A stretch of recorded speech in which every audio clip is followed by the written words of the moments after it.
Zoran, welcome to Cassandra. Thank you so much. Well, thank you. Thank you so much. Thank you for the invitation. It's my pleasure.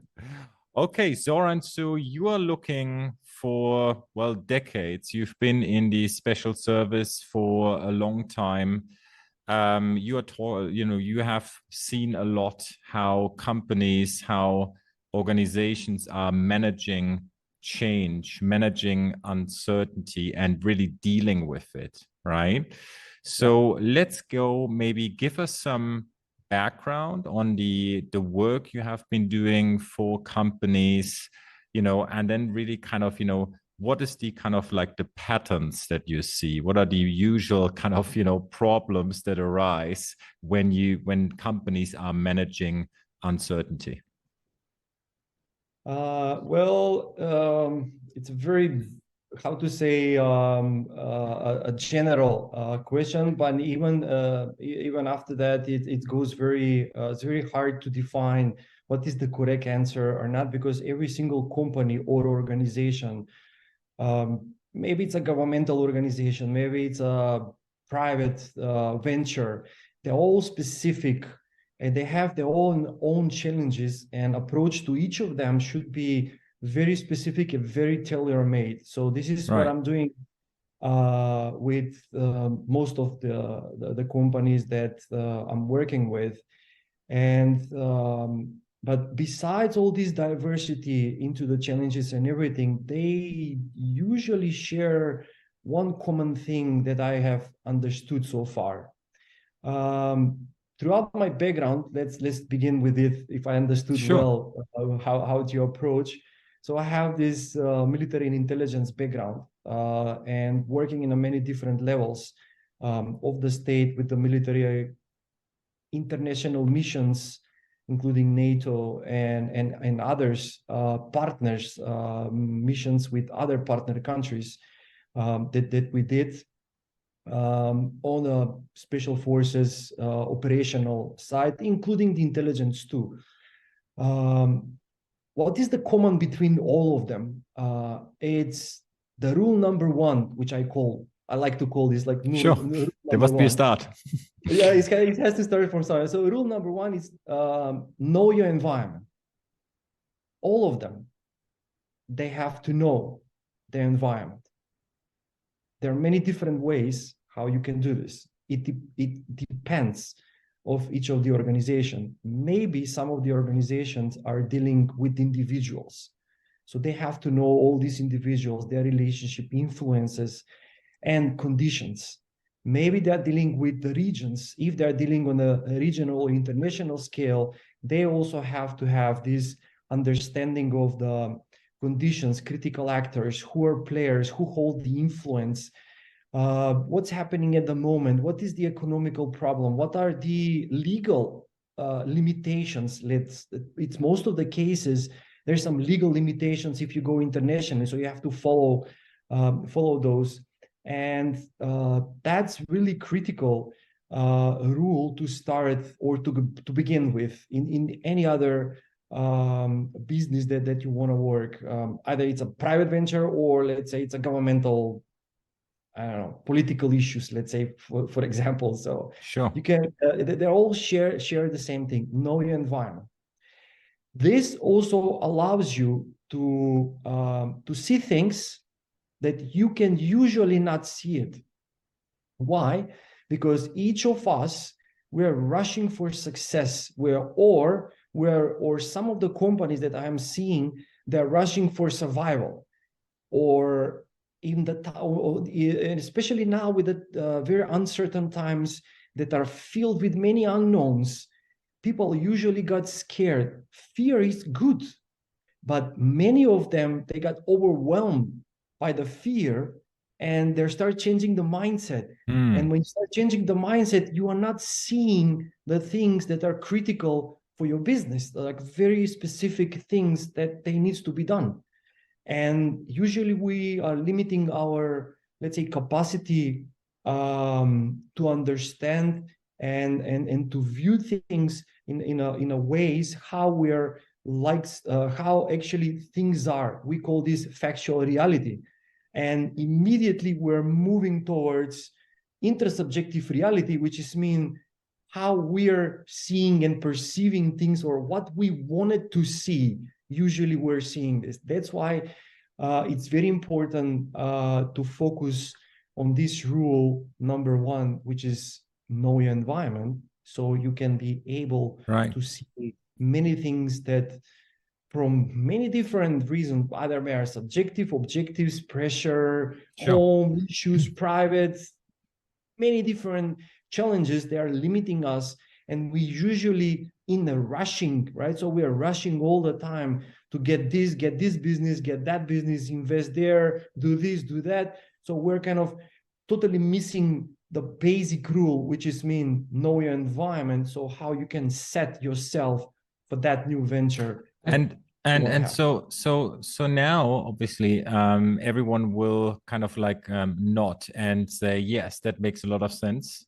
We have to identify which environment we are in order to kind of see what's coming or what's there. So can you run us? Obviously you did a lot of work with companies. Like can you run us through like the process of how you identify, what environment you are in, and maybe like make it more concrete with like, a little bit of a case study, or like something like where a company, identified the environment in a good way or a bad way. Can you just like run us through the process? Because I think then it makes it much more tangible. Right. Okay, I will try to be as simple as possible. Sure. Like I said, this is very tailor-made to whatever organization we're talking about. But I will try to put this in some kind of let's say basic principles. They're basically when we talk about this mindset and how we're seeing this environment, I think that's a great case study. These are both two authors, and I like to mention here for all the others, for the whole audience and experts and companies out there, the work, extensive work of James Carse and Simon Sinek, right? They all talk about infinite and finite game mindset. Right. For the companies, the work on James Carse, it's a bit psychological, a bit heavy to read, to understand, but I really do recommend Simon Sinek on his work, not the motivational speeches that he's doing. He's perfectly he's a perfect person. You can see many different things, but I like you to search for those specific things that he's talking about, the business mindset, how you can see the things, and that it's exactly connected to the rule number one, know your environment, which is mean if you accept your mindset that you are there to win, right? Probably in the business, you can win for small things or whatever the win means. You have to define what is the winning and losing for that particular thing, right? So you have to be there. But winning the business itself, it's impossible, because business was long before all our companies exist, and it will stay there for a long time, which is mean it's an infinite game. So we have to play this game in a manner to be in the game all the time, which is mean for the companies, go back to the rule number one. So first, they have to recognize the conditions in what they're playing. Second, they have to recognize the actors who are involved, the critical actors who are involved in that certain conditions that they play this game. The third one, they have to understand the influences or mutual relationship between those actors. And then they have to add how those mutual relationship between the actors are influencing the conditions. So those are the basic principles how you can understand what's happening around you in order to be in this infinite game, which is mean business, right? Too many companies are dying. There are too many successful companies. Sometimes they're successful, sometimes they're not, right? But they're all in the business, which is mean the area that we are working, whether we like it or not, it's an infinite game, so that never ends. Everything is up to us. What kind of attitude, what kind of mindset you will approach to that particular business. So to stay in that business, you cannot win. There is no winners and losers. You can earn. Every single of us, we're earning money. If we're good in this infinite game on the business, we have secure ourselves for constantly earning the benefit, whatever the benefits are, Sure. or whatever the earning is at the moment, right? I'm just generalizing things. But if we're there just to win, maybe you can win, for example, I don't know, 10, $20 million, right? For some companies that they don't even want to discuss for 10, 20 millions, right? So there's kind of many different ways for every single individual has to, or organization, they have to define what they want to win. Sometimes for the companies who are winning, okay, let's use this word winning for in a general broader term, but they invest in the people. People are assets with their expertise who bring them constantly a profit. So that's an infinite mindset. So they are constantly finding an asset who can bring them a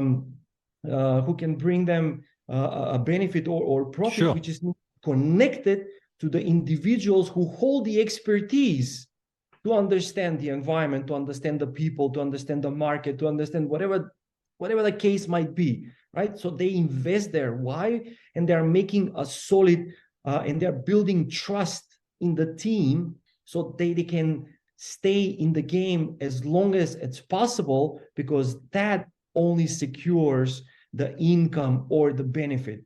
Mhm. The win, it's not like it's a very short term, but this is a caveat. We have to understand that we have to have a goals that we also call them short-term wins in order to stay in the game.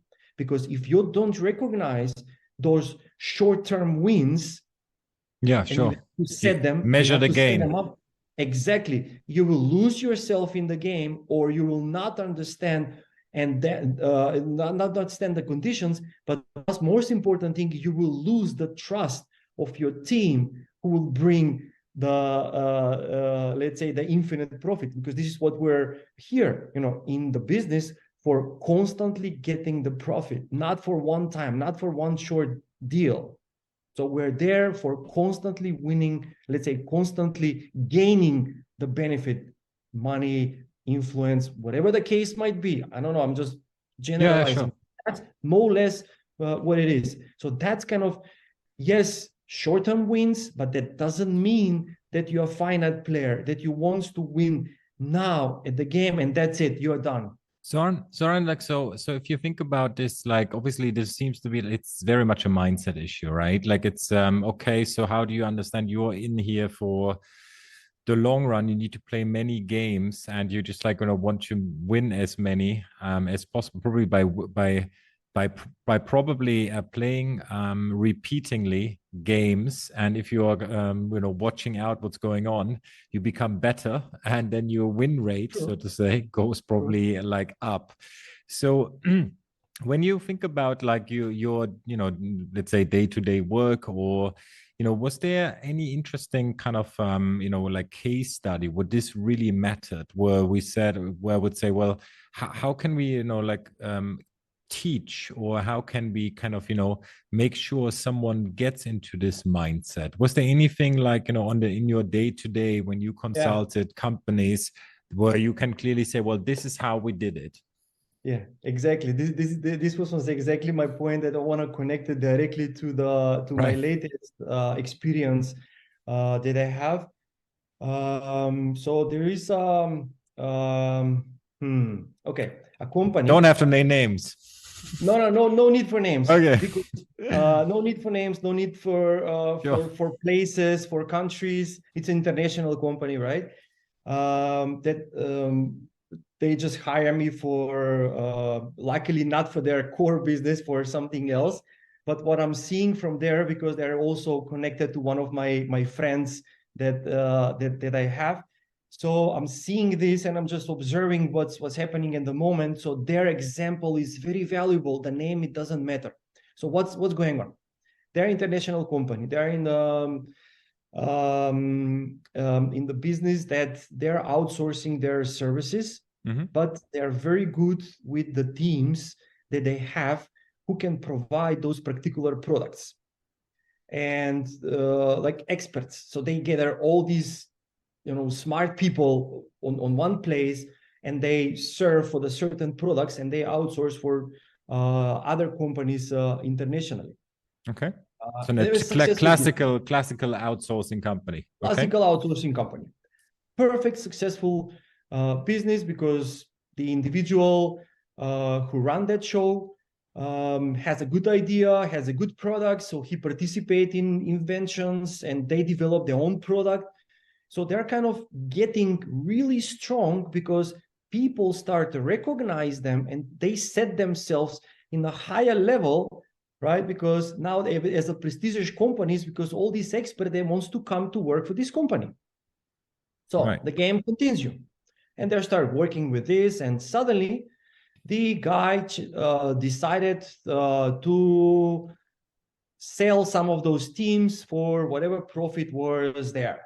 And they thought that they can earn many times more that they are earning at the moment as they're developing their businesses and, in the service business and giving those products. But make you remind here, so they have their own product too, which is very successful, and they're sold internationally really, really good, by the way. So they're doing pretty good job. So they're not there. The money was not an issue, but the thing was making more money. So how they can make more money, which is mean they're in a finite game immediately, because they think that if they earn more money without any plan, what we will do after that. When I ask, okay, more money is fine, but what after? Said, no, we will see. We have these people, but we're still connected. It's kind of vague idea. So they don't even know how to set in the environment. So they don't know where to go, kind of, pretty much as well, right? So they start losing themselves. As soon as they saw the opportunity, they can earn lots of money. The case study goes on. Sooner or later, when they're trying to play this game, of course, they change the certain conditions. And as soon as you change the certain conditions, you start losing your relevancy. Let me put it this word in a very diplomatic way. So they start losing the relevancy, and that game plan that I have to win in this business failed. They earn very little money. It's like small percentage. By this percentage that they earn, like super small, not even close for what I think that they can earn after, that small percentage change the conditions. So it's in a direct correlations with the conditions.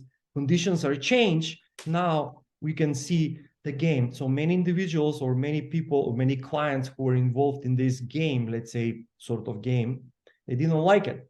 And of course, everything falls down. Now, what they did, so they start losing those expertise, they start losing those people, which is mean they lost trust of their experts who used to bring them more money that they can think of, that they can win with one deal with this finite mindset.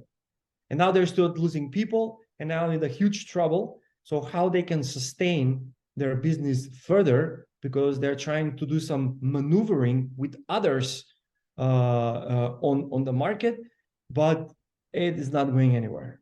So I'm clearly seeing from my experience, so they cannot continue. They have to either close this, rebrand, make a revision of their mission or their fine state, so reorganize completely or make and establish a new company if they want to be in this infinite game, which is called the business. Otherwise, they will be erased from that part of the industry, as they're giving those nice products, because they used to work for the huge names in the industry. in many different fields that we all know them. They're super famous to Sure. all of us, But like, but now they're struggling. So that's kind of case study that I'm seeing right now, which is mean winning the money and staying in the business. A clear example that's happening in front of my eyes, and sooner or later, I hope I will see the end of this in a few months. Let's see what's happened. I'm really curious. So this is still playing out, obviously. Like, well, what do you think? Like, was the the major, let's say, the mistake, or what the like the decision maker that they couldn't see because whatever for whatever reasons, like a wrong mindset, or maybe like we're too busy to just be looking at like very few numbers, or being biased towards one thing or another. What was the particular problem, do you think? The particular problem was the changing of the mindset and Right. confirmation bias and cognitive bias, because they're kind of as soon as you switch your mindset from this game that you are in the business and you have to develop as many assets as you can to make more profit. So they were there to win the business, Right. because by selling that they will earn more money, and they call it we will win. So that win, actually, it's not actual win. It's a mindset. It's an intersubjective reality. By doing this, they change their perception, and perception matters. Yes. Let's be Probably clear. also in the communication as a leader for Exactly. everyone else to follow. I assume that's probably the most important thing, because then things are differently perceived, I would guess. Well, that's why Yes. what I've seen so far as well is that then everything becomes easier. Yeah, exactly. The thing is that they are in this process of changing their mindset. So they were coming overconfidence. They were overconfident. So that's one of the problem on cognitive bias. One of the Mm. problems. There are many, but overconfidence and false perception in from the environment. Go back to the rule number one: know your environment. They obviously didn't know that as soon as they change some conditions, environments are changing. So it's a direct correlation between those, and those miscalculation comes from the this cognitive bias, and this cognitive bias immediately goes to the perception, of course, and they're not seeing the things clearly as they could have continued in the business, and they could have seen this thing. How do you think? How do you think like it would? You know, obviously everyone is saying regarding any bias. It doesn't matter Mhm. if recency bias, overconfidence, or anything else. Mhm. Is always saying, well, you have to start being aware, right? And even though that might be true, and I guess there's some evidence to it, also, but if you are, taking into consideration that you might be unconsciously incompetent on that, right? On these biases, even though you read them in a book, and the next day in your own decision making, you getting it wrong, and you're doing exactly what you should not do, which you just read in the book one day before. What do you think? Like, can people do on a very practical, manner in order to, is it getting a second opinion? Is it really just getting the advisor on board? What is it that like people can practically do? In the skills of leadership and let's say organizational changes, so that's kind of very critical one. There is a one principle between many others, but let's stick to this one particularly. We can talk with the others Sure. in later on. There is a particular thing, it's called strategic pause. So they have to slow down. So Right. this is my advice. Slow down. Slow down does not mean they have to stop. It Right. means to slow down, continue moving, but in slow pace. So practical exercise for all the viewers or who always wants to Sure. know what does it Yeah, mean I in want to slow do it. down, right? So please every single individual who wants to try this, just go outside in the corridor, start walking super fast, but keep your head down in front of your feet and try to walk fast and see how many things and what is your feeling when you're walking with your head down. And this is what most of the companies are doing. They're walking with the head down on a faster pace, like now, we have to happen now, fast, fast, fast. More productivity books for everyone, right? Like exactly. So we have to meet these numbers. So these are the charts. Why are we missing this? Blah, blah, blah, and all this kind of craziness. So slow down. Second exercise, same corridor, same fast tempo, but you look up. Go straight, just look up and straight. See how many details, and you can immediately say that the whole environment around you slows down. Same thing with the car, right? When you drive fast, right, you have this vision tunnel. This is what we call it. It's a vision tunnel. Yeah. And exactly the same thing happens in the business. So if we're going fast, which everybody does right now, because there are too many unknowns, we're chasing to secure our place. So as much as we can, right? So, but that's a mistake, actually. If we slow down, we can see more. Please try do this down in a corridor or walking pace, or okay, in the car, it's too dangerous, or find some other place like a highway with no cars. But yeah, it's same thing, right? Yeah, it's just very, very, very interesting that you're saying this, because it's very kind of like linked to I think like quite a famous book that many I think executives are reading, which is Thinking Time by Keith Cunningham. Not sure if you know that, but it's a very similar concept that you just like schedule time where like you sit there with a particular question, and then you sit there just for an hour to think. And it's quite fascinating, actually, that this seems to be like a crazy idea to many people now to just like sit down on thing, because I think like what I see more often, maybe also like probably I'm biased more towards a little bit the finance world, and I think like the amount of information that you are consuming on a daily basis is just insane. It's constantly exactly all these informations. But like you want to it is funny, right? Like you can't process, but you are trying, or you die trying, so to say. So okay, that's interesting. Like that's perfect. So like like let me finish my thought. Of course. So slowing down will secure your correct decision-making process. So that's critical. I will repeat this again. If you slow down, it will correct your decision-making process. Coming from the military, long years, so we have this military decision-making process. It's available online. You can find, you can see, these are the steps. I'm willing to help. We can talk on this subject if you want more, so other people can learn more. So there's our particular steps that you have to follow in your decision-making process. There are many models out there, by the way, but I'd like to promote this military, not because I'm military, because I'm seeing that too many companies, big corporations, they're using actually the military decision-making process, which is completely compatible with the big companies. Why? It's just the difference between the terminology. In the military, they use their own military terminology. In the business, they're using just the business terminology. Everything stays the same. Everything. There is no difference. I have seen this. I have been working on.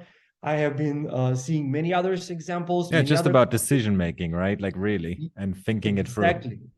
Exactly. So that's kind of it will help you slow down. When you slow down, you can see more, and it will correct your decision-making process. So that's kind of a very critical thing. Do you have like any other, like, because you just mentioned there are a lot of frameworks that, like that one can easily apply.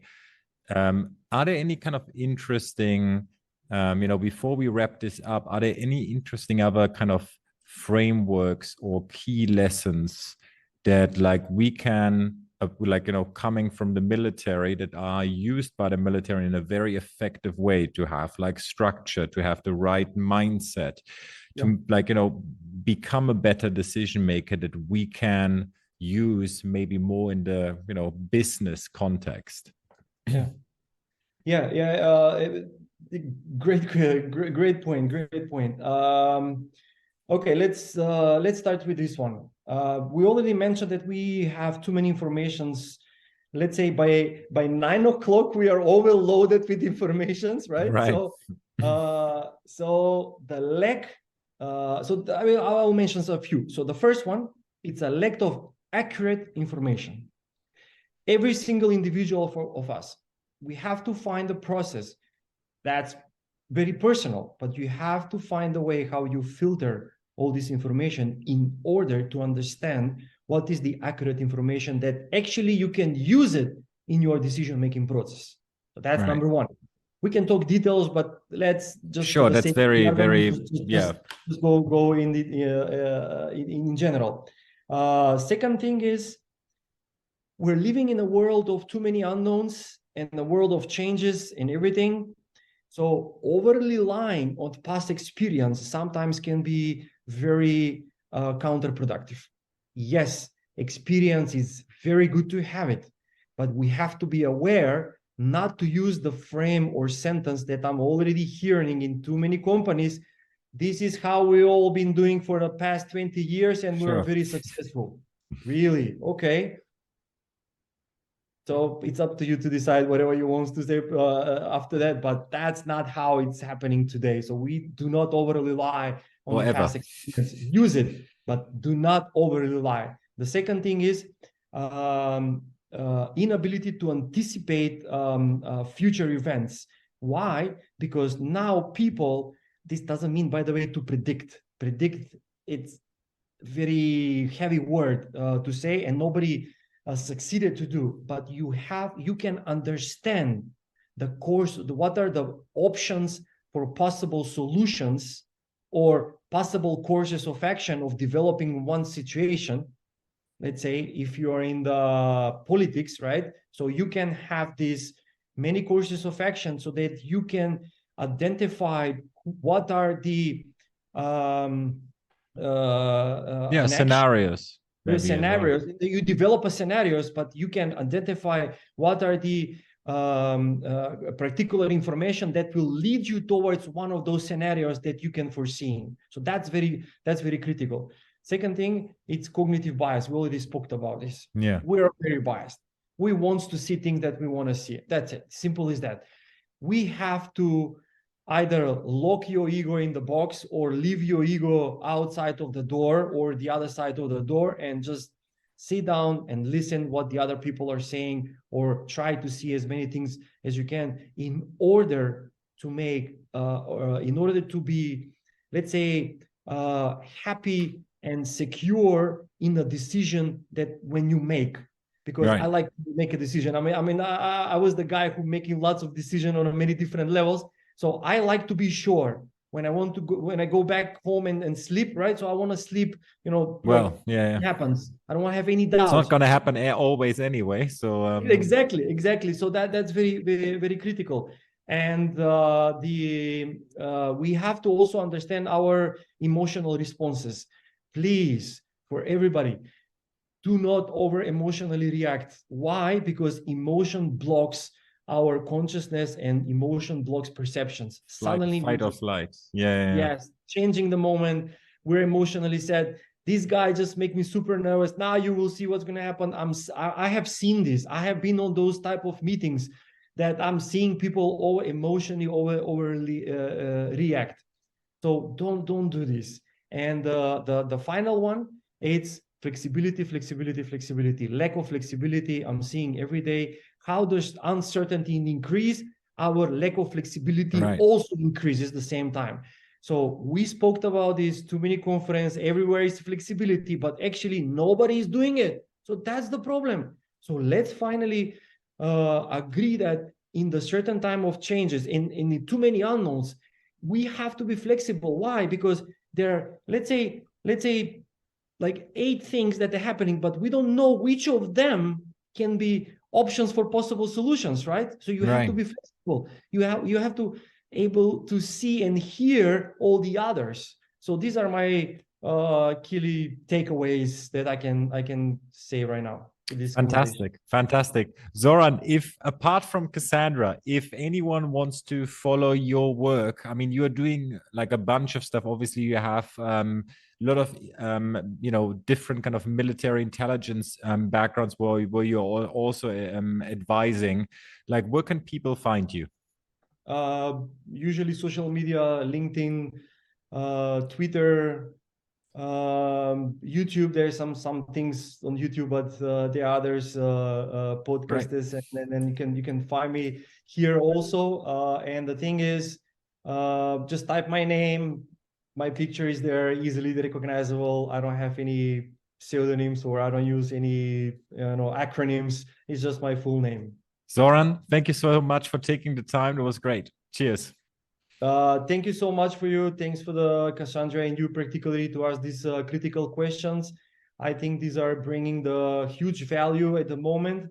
And I wish that we have more time, that we can dig deeper in each of these two key topics that we already touched. Oh, for sure. Thank you. Cheers. Okay, cheers.